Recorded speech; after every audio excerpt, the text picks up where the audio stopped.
तो तुम्हारे बच्चे सारे आउट हो जाएंगे। जो योग्य हैं उनको वहाँ से क्रीमी लेयर के नाम पे हटाया जा रहा है और जो अयोग्य हैं उनको यहाँ पर कमज़ोर किया जा रहा है, जिससे कि वहाँ तक वो पहुँच ही ना पाए। तो पता थी एक वोट के अधिकार के तहत अगर रिजर्वेशन का मैटर ये रहेगा तो वहाँ पे वही व्यक्ति जाकर के जीत करके जाएगा जो उनकी गुलामी कर सकता है। इसीलिए बात से नहीं है कि ये बिरादरियाँ वहाँ तक पहुँच गई हैं, रिप्रेजेंट कर रही हैं। इनको दिक्कत ये है कि ये बिरादरियाँ सामाजिक परिवर्तन की बात क्यों कर रही हैं। कि हम सुप्रीम कोर्ट के इस फैसले को स्वीकार नहीं करते हैं। हमारा आरक्षण बराबर कंटिन्यू पहले की तरह जारी रहेगा जब तक नरेंद्र मोदी जी इस बात को नहीं कहेंगे, सरकार इस बात को नहीं मानेगी। हमारा आंदोलन लगातार चलता रहेगा। देखिए, जो लोग अनजान हैं वो लोग समर्थन कर सकते हैं, लेकिन जो जानते हैं वो समर्थन नहीं कर सकते। ये ऐसी समाज का वर्गीकरण नहीं है। ये सब भारत के संविधान में इन लोगों की आस्था नहीं है, इस बात का जस्टिफिकेशन है। क्योंकि भारत देश का संविधान के अनुसार सुप्रीम कोर्ट को भी ये पावर नहीं है जो अल्ट्रा वायरस कोई भी ऐसा रूल पास कर सके। तो इस आधार पर दूसरी बात क्या है, जो लोगों के दिमाग में जो चल रहा है कि इसमें वर्गीकरण जो मैटर जो चल रहा है, अगर आप देखें ये एक इनका मूवमेंट को कमज़ोर करने का कार्यक्रम है कि मूवमेंट किस प्रकार से कमज़ोर हो। जो लोग किसी प्रकार से मानसिक रूप से आगे बढ़ चुके हैं और आगे बढ़ने के बाद फिर वो लोग जो हैं मूवमेंट के लिए काम कर रहे हैं, तो उनको वहाँ से हटाया जाए।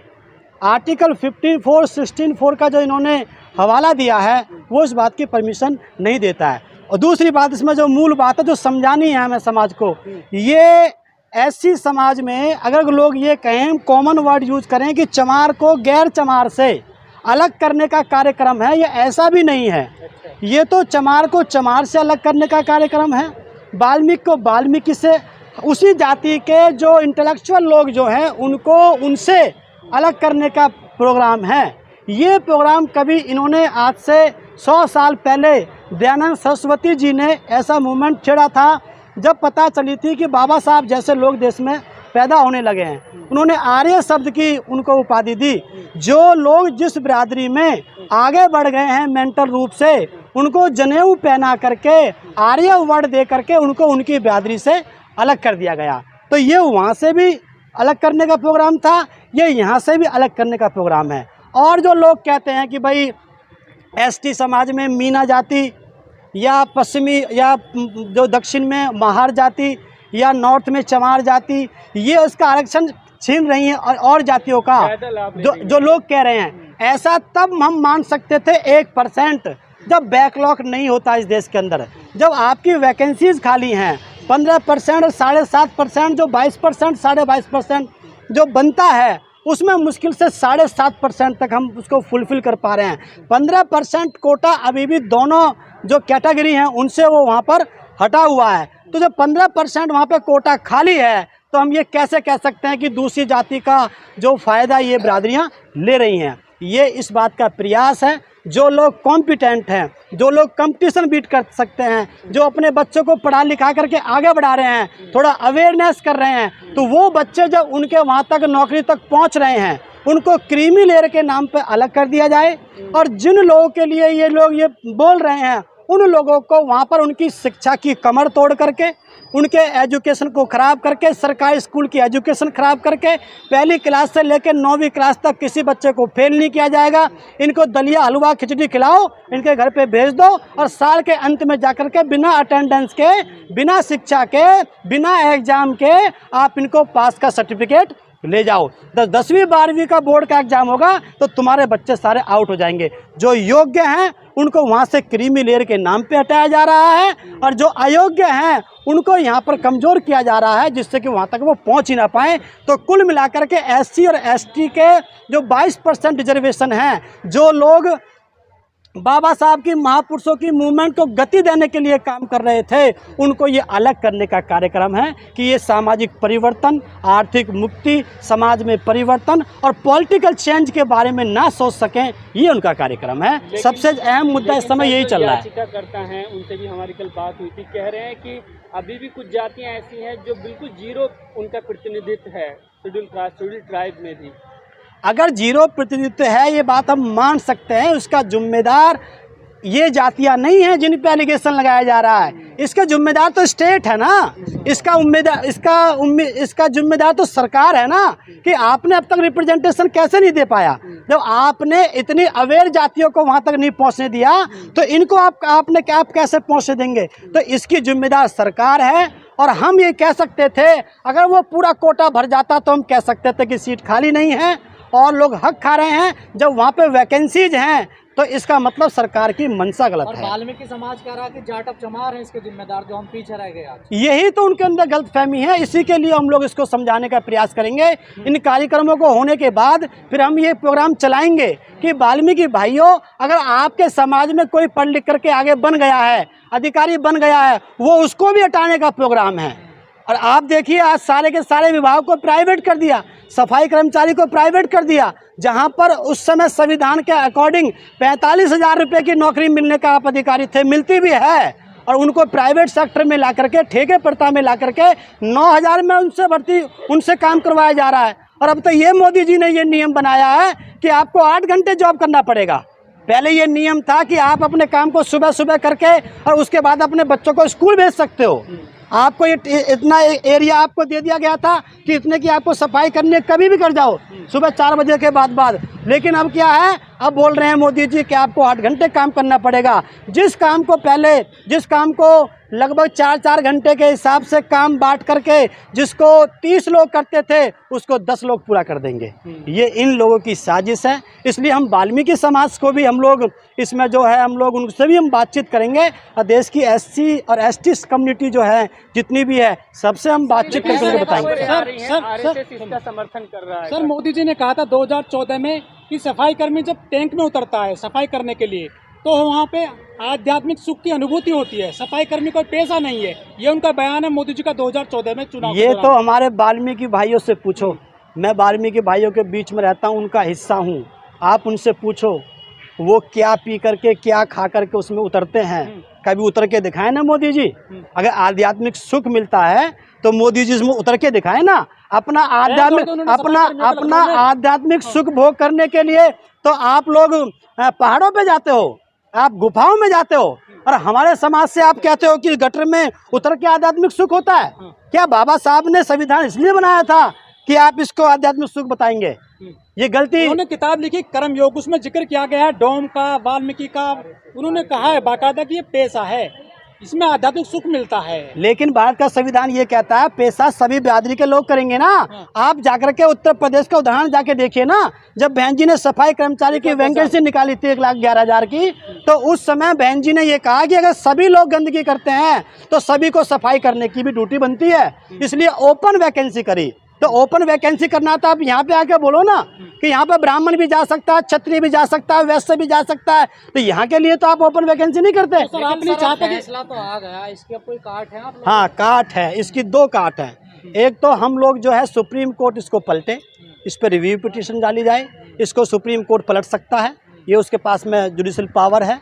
दूसरी बात, इसने सुप्रीम कोर्ट ने बाउंड नहीं किया है सरकार को, उसको एक राइट दिया है कि आप इसको मे भी यूज कर सकते हैं, चाहे तो नहीं कर सकते हैं। तो इसमें हम जो है सरकार से भी हम लोग बातचीत यहाँ पर चलेगी, धरना प्रदर्शन हमारा यहाँ पे कल चलने वाला है। तो इससे हम लोग जी, आप कह रहे हैं कि कोर्ट जाएं, लेकिन जो कोर्ट से पहले संसद सदन में जो बैठे हैं आपके 131 दलित सांसद हैं, वो क्यों उठा रहे हैं इस मामले को? देखिए सर, वो सांसद 131 बने इसलिए हैं, उन पे पूरा बीजेपी का और कांग्रेस का इसमें जो है पूरा स्टडी है कि ये पॉलिटिकल स्टडी जब से करते आ रहे हैं भारत देश के संविधान लागू होने से अब तक जो लोग जीतते जा रहे हैं, इतने ज़्यादा फायदेमंद जनरल सीटों पर जीते हुए सांसद नहीं हो पा रहे हैं जितना इनकी पार्टी से जीते हुए सांसद हो जा रहे हैं। वरना 131 सांसद अगर अलग कर दिए जाएं तो क्या सरकार रह पाएगी?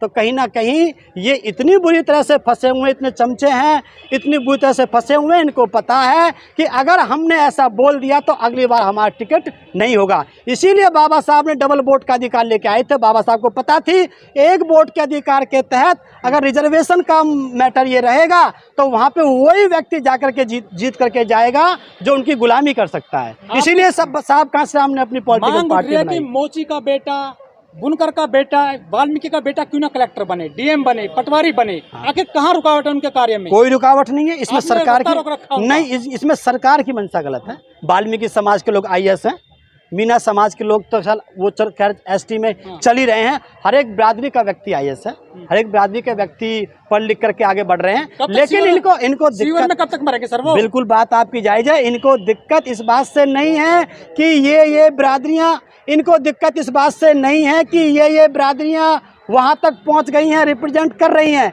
इनको दिक्कत ये है कि ये बिरादरियां सामाजिक परिवर्तन की बात क्यों कर रही हैं, राजनीतिक परिवर्तन की बात क्यों कर रही हैं। जब इन्होंने देखा कि समाज में परिवर्तन का मूवमेंट भारत के संविधान के बनने के बाद, उनके प्रेम्बल के बाद ही शुरू हो गया था, तो तब जाकर के इनके दिमाग में अब पता चला कि जब ये साहब कांशीराम की तर्ज पे चल करके जब ये सत्ता परिवर्तन भी कर सकते हैं और ये जगह जगह बौद्ध धर्म के ये अपने वो लगा करके धर्म परिवर्तन की बात खुला कर रहे हैं, तो कहीं ना कहीं आगे जा करके इनके लिए खतरा साबित हो सकता है। के पीछे कौन लग रहा है आपको? बीजेपी आरएसएस, पूरी बीजेपी आरएसएस के। और मैं तो इस बात का दुख है, मैं कहता भी आया हूँ कि जिन हमारे लोगों ने भी, जिन 40-50 अगर देखा जाए तो 22% वोट हमारे पास पहले था उत्तर प्रदेश में, अब 9% बचा है। 60% लोगों ने जो इंडिया गठबंधन को वोट जो कास्ट किया है, अब आप देखिए उन्हीं लोगों को क्रीमिलेयर के नाम पे इन्होंने आउट किया है।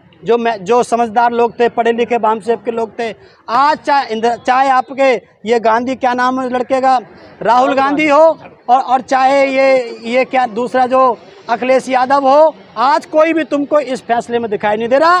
बहन जी का वोट इतना कम हो जाने के बावजूद भी आज बहन जी अपने उस फैसले को लेकर के बैठी हुई हैं, समाज के साथ है। 7 जजों में से सर एक गवाही भी है जो आपके समाज से आते हैं। वो ऐसे ही गवाही हैं जैसे तुम्हारे ये 131 सांसदों में से गाना गाने वाले, उनकी ताल में ताल मिलाने वाले गाने वाले गवई हैं। वो मुझे लगता है वो गवई वैसे हैं जो गाना गाते हैं उनके लिए, जो उनकी उसमें बैठ करके जो वो बजाते थे, जो राजघराने में जा करके जो वो करते थे, हारमोनिया गाना, वो मामला है।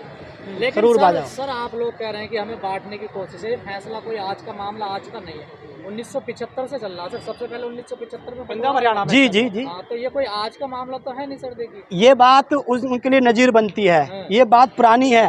और आपने 2004 में पंजाब में भी करके दिखाया। 25% आपने रिजर्वेशन वाल्मीकि समाज के लिए दिया। मजहबी सिख, वाल्मीकि सिख एक ही बात है, अलग अलग नहीं है। उनके लिए आपने दिया 25%, 12.5%। 25% में से 12.5%, 50% आपने उनको रिजर्व किया। लेकिन उनकी स्थिति क्या है, वो आज भी वहीं की वहीं है, वो वहाँ पर पहुँचे नहीं है। इसका मतलब आपकी इस हिस्से को बांट करके एक बिरादरी को अलग अलग करके उसके बाद आपकी मंशा उस बिरादरी को ऊपर तक पहुँचाने की नहीं है, बल्कि आरक्षण नाम के चैप्टर को ख़त्म करने की है उन लोगों की। सर 2004 का फैसला उसको पलटा गया है तो जी। तो अब क्या कोई बड़ी बेंच की तरफ आप लोग जाओगे? हाँ, हमारे वकील साथी जो हैं वो अपील के लिए लगे हुए हैं और हमारे जगह जगह धरना प्रदर्शन चल रहे हैं। बात लोगों तक पहुंच रही है और उम्मीद है कि सरकार को घुटनों पे आना पड़ेगा और एक दिन नरेंद्र मोदी जी पार्लियामेंट में बैठ करके या कहीं पे भी खड़े होकर के इस बात को कहेंगे कि हम सुप्रीम कोर्ट के इस फैसले को स्वीकार नहीं करते हैं। हमारा आरक्षण बराबर कंटिन्यू पहले की तरह जारी रहेगा।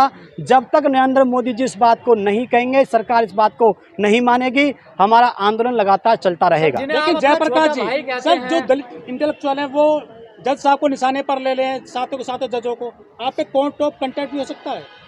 देखिए, कोर्ट ऑफ कंटेक्ट तब बन सकता है, हम तो देखा जाए तो हम सुप्रीम कोर्ट के आदेश का विरोध नहीं कर रहे हैं। हम लोग तो सरकार से बोल रहे हैं कि आपको ये आदेश नहीं मानना है और ये सरकार के पास पावर है कि वो माने या ना माने, और हमारा नागरिक होने के नाते ये हमारा अधिकार है सरकार से अपनी बात कहना। तो ये कंटेम्प्ट ऑफ कोर्ट में नहीं आता। कि काम आसान कर दिया सरकार का इन जजों ने। हाँ, वो तो मिली भगत है ना, लेकिन वो तो आपने जाकर के फैसला दे दिया कोर्ट में, लेकिन पब्लिक में तो बीजेपी चलेगी ना। कांग्रेस चलेगी, समाजवादी चलेगी, आम आदमी पार्टी चलेगी। तो इसीलिए हम इनके ऊपर प्रेशर बनाएंगे कि आप इस आरक्षण को ज्यों का त्यों चलने दें और हमारी बिरादरियों में फूट ना डालें।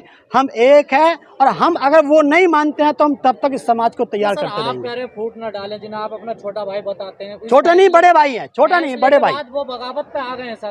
देखिए वो उनकी जानकारी का अभाव है।